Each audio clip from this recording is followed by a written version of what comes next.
Is it safe to take paracetamol and allergy medicines together? Paracetamol is generally safe alongside most allergy medicines, such as cetirizine or loratadine, but there are some important things you need to know first. This video is for general information only and isn't a substitute for advice from your pharmacist or GP. Always check labels and speak to a healthcare professional if you're unsure. Right, let's get into it. Hay fever season puts a lot of people in this exact situation. You've got a blocked nose, itchy eyes, and on top of that, a pounding sinus headache. It makes sense to reach for both an antihistamine and some paracetamol. Most of the time, that's absolutely fine, but the details really do matter here. Let's start with antihistamines. The newer second-generation antihistamines, things like cetirizine, loratadine, and fexofenadine, have no clinically significant interaction with paracetamol. Taking them together isn't a problem from a drug interaction standpoint. The older first-generation antihistamines, chlorphenamine being the most common example, are a different story.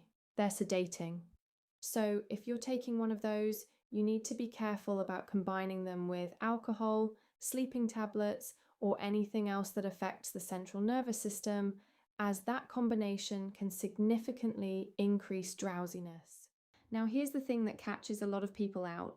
Many branded allergy and sinus relief products, the ones marketed for cold and flu or sinus congestion, already contain paracetamol as one of their ingredients. If you then take additional paracetamol on top of that, you could easily exceed the safe daily limit without realizing it.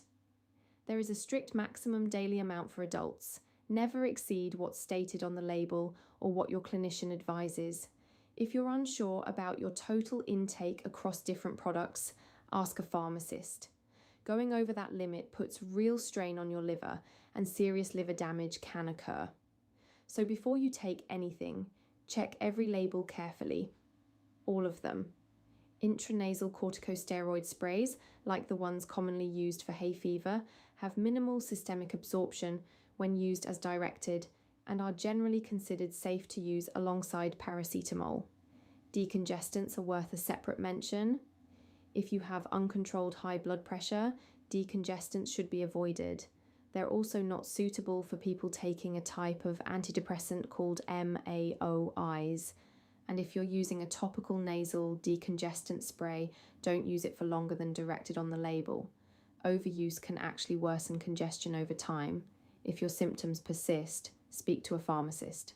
One more group of people who need to take extra care. Anyone taking warfarin. Regular paracetamol use can enhance the anticoagulant effect of warfarin, which means your INR levels may need closer monitoring. If you're on warfarin and need to take paracetamol regularly, speak to your doctor or pharmacist before doing so. It's also worth having a conversation with a healthcare professional if you're managing allergies alongside any other ongoing condition, if you're taking prescription medicines, if you're pregnant or breastfeeding, or if you're giving medicines to a child. Your pharmacist can check all of this with you quickly and help you find the right combination for your situation. Always take paracetamol as directed on the packaging or as advised by your doctor or pharmacist. On the safety side, the most urgent thing to know is this. If you ever suspect a paracetamol overdose, even if the person feels completely fine, seek emergency medical care immediately. Liver damage from paracetamol overdose can develop without any early warning symptoms. Don't wait to see how someone feels. Act straight away. To recap, second-generation antihistamines like cetirizine and loratadine are generally safe to take alongside paracetamol.